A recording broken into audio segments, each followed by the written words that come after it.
Первый объект инспекции – один из ресторанов в Назрани. Специалисты проверяют меню и выясняют, работают ли они в программе «Меркурий», а также объясняют руководству, что впереди повторная проверка, которая пройдет уже совместно с прокуратурой. В ресторане кяхтыш регистрация яй агар, но подтверждение я яхт агар.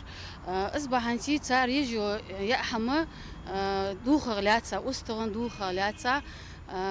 خوش دهت حنا يعوشي والله تحق كح دهت تدوخخ. По словам специалистов, каждый пункт питания должен быть зарегистрирован в системе «Меркурий». Там фиксируется, откуда привезли мясо и необходимые ветеринарные документы. Зарегистрироваться в системе несложно.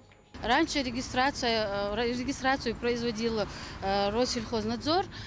Данный где-то год, как уже эту функцию передали ветеринарному управлению.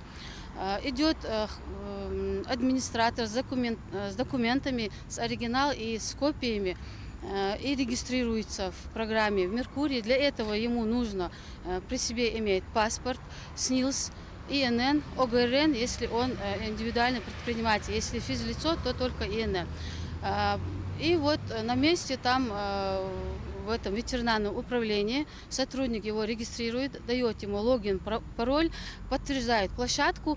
Следующий объект – кафе, где специалисты также проверили меню и напомнили руководству о требованиях. Сотрудники поделились, что за отсутствие регистрации в системе «Меркурий» и необходимых ветеринарных документов предусмотрен административный штраф. Проверки продолжатся до конца ноября. Специалисты рекомендуют владельцам общепитов заранее привести документы в порядок. Мария Амбата, Султан Магушков, Магаз 24.